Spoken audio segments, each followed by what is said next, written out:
प्रकाश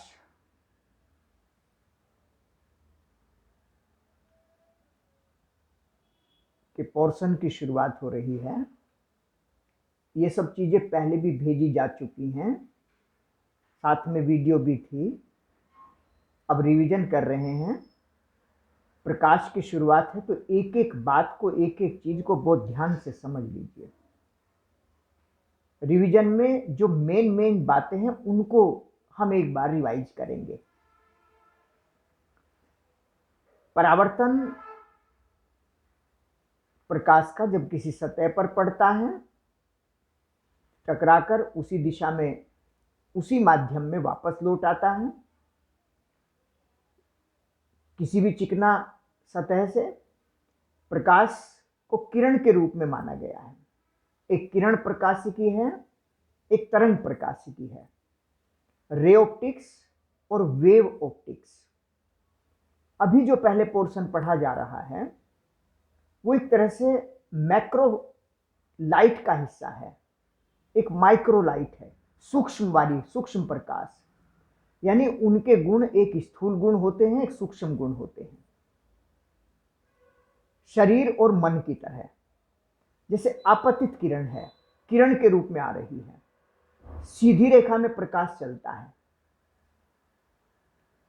ऐसे चला गया, इसे कहते हैं आपतित किरण। ये परावर्तित किरण।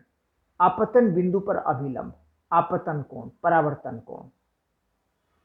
परावर्तन के नियम होते हैं, आपतन कोण बराबर परावर्तन कोण। आपतित किरण, परावर्तित किरण और आपतन बिंदु पर अभिलंब तीनों एक ही तल में, कागज के तल में है। ये परावर्तन के नियम है। जैसे गोलीय दर्पण है, ये अवतल गोलीय दर्पण है, ये उत्तल गोलीय दर्पण है। गोलीय दर्पण खोखले गोले का विभाग, कटा हुआ भाग जिसके एक साइड में पॉलिश की हुई होती है। ये इधर पॉलिश है, ये दबा हुआ भाग अवतल हो गया।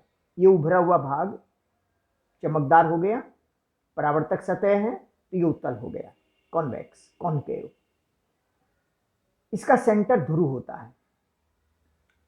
उस गोले का केंद्र, जिसका कि ये दर्पण एक भाग है, उसकी त्रिज्या, वक्रता केंद्र मान लीजिए ये है गोले का केंद्र, तो ये वक्रता केंद्र कहलाता है। इस वक्र का केंद्र यहां हो गया। यानी यहां चाप, यहां प्रकार की नोक रखकर चाप लगाएं तो ये चाप बनेगा। ये गोले का केंद्र है जिसका ये भाग है एक दर्पण। ये सामान्य चीजें हैं। ऐसे समझकर, चित्र को देखकर तैयार करोगे तो बहुत सरल हो जाएगा। वक्रता केंद्र सी, ध्रुव यानी गोलीय दर्पण का मध्य बिंदु, ध्रुव और वक्रता केंद्र, दोनों को मिलाने वाली जो सीधी रेखा होती है वो मुख्य अक्ष कहलाती है। परावर्तन के 3 नियम है।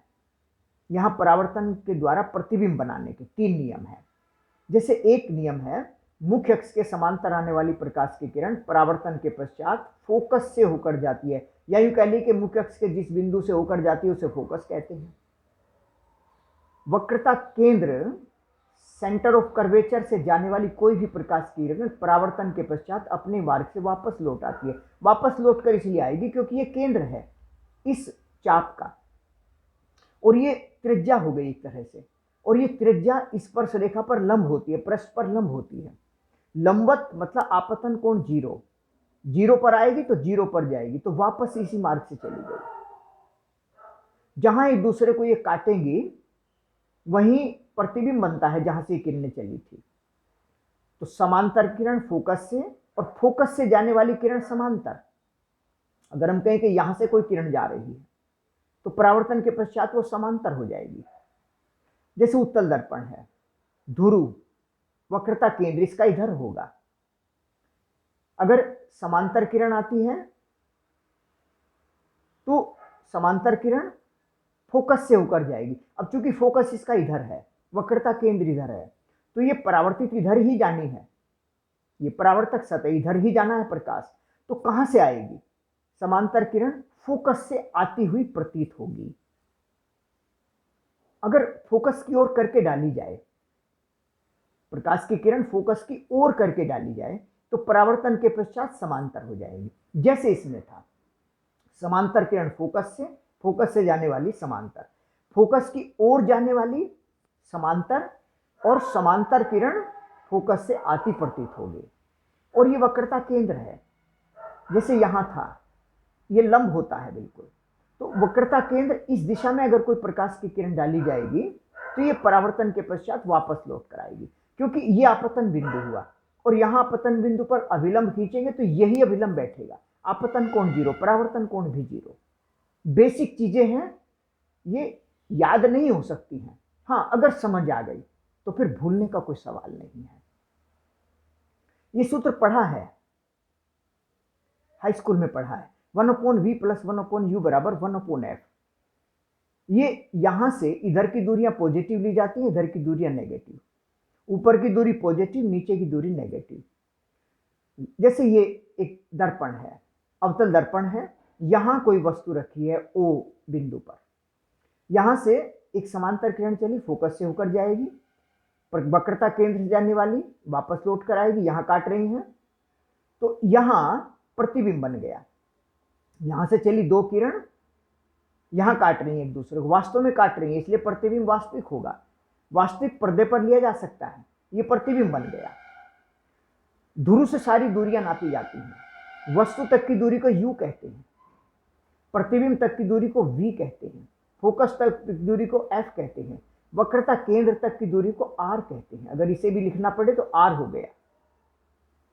प्रकाश के चलने की दिशा में ध्रुव से दूरियां चलने की दिशा में पॉजिटिव, इधर नेगेटिव, ऊपर पॉजिटिव, नीचे नेगेटिव।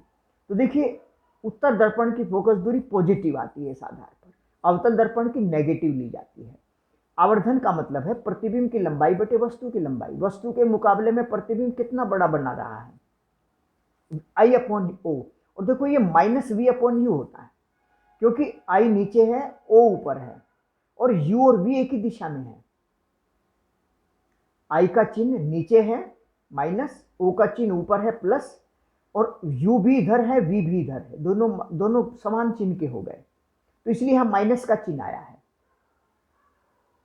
तो ये माइनस प्लस थे, ये दोनों एक तरह के थे, तो यहां माइनस लिखे या यहां माइनस लिखे।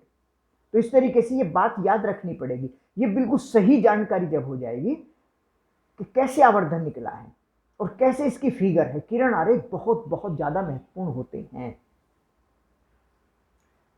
उत्तल दर्पण वस्तु प्रतिबिंब का बनना, ये दिखाया गया है, आभासी प्रतिबिंब बनेगा।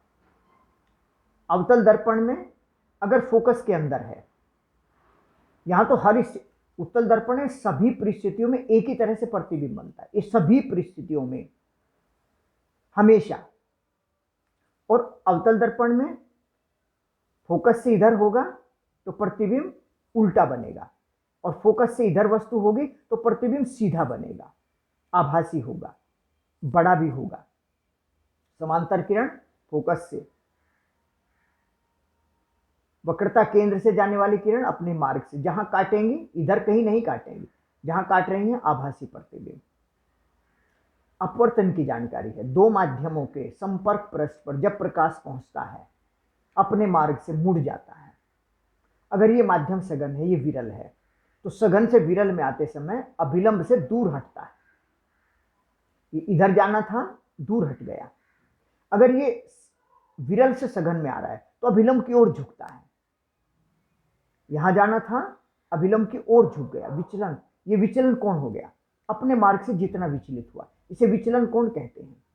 वही प्रकाश के अपवर्तन के भी दो नियम है,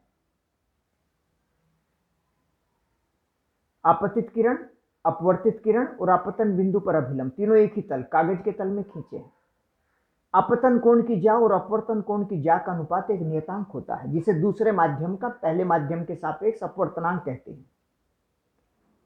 अगर हम बात करें सघन से विरल में आने की, तो यहां प्रकाश अभिलंब से दूर हटना है। दूर हटते हटते अगर ये R 90 डिग्री पर चला जाए, आपतन कोण हमने इस तरह का रखा है कि अपवर्तन कोण 90 डिग्री हो गया, इसका मतलब है कि दूसरे माध्यम में प्रकाश नहीं जाएगा। और अगर यहां से और बढ़ा दें, और बढ़ा देंगे तो ये और बढ़ेगा, मतलब इसी माध्यम में चलाएगा। तो ये लास्ट किरण हुई जो कि दूसरे माध्यम और पहले माध्यम के संपर्क तल से जा रही है। इसके ज़्यादा कोण करते ही इसी माध्यम में परावर्तित होगी, मतलब पूर्ण आंतरिक परावर्तन हो जाएगा, पूर्ण परावर्तन यहाँ हो जाएगा। हालांकि ये माध्यम पारदर्शी है। इस कोण को कहते हैं क्रांतिक कोण। तो क्रांतिक कोण से बड़े कोण पर अगर प्रकाश डाला जाएगा तो परावर्तन होगा, अपवर्तन नहीं होगा। क्रांतिक कोण से कम डालेंगे तभी वो दूसरे माध्यम में प्रकाश की किरण जाएगी। और चूंकि ये sin i upon sin r n होता है दूसरे माध्यम का अपवर्तनांक, ये तरीका है एक, जैसे लिखा हमने 1 and 2, मतलब दूसरे माध्यम का अपवर्तनांक पहले के सापेक्ष। चूंकि विरल है तो ये स्मॉल देन 1 हो जाएगा। और इसका उल्टा लिखेंगे, क्योंकि अगर ये आपतन कोण है तो ये अपवर्तन होता है, और ये आपतन है तो इधर अपवर्तन होता है। ये बिल्कुल सीधी सी जानकारी है। इसको हमने साइन सी मतलब एक तरह से क्रांतिक कोण, और इसमें 90 डिग्री होगा, और ये आ गया है अच्छी तरीके से। बहुत बहुत ज़्यादा इंपॉर्टेंट टॉपिक है।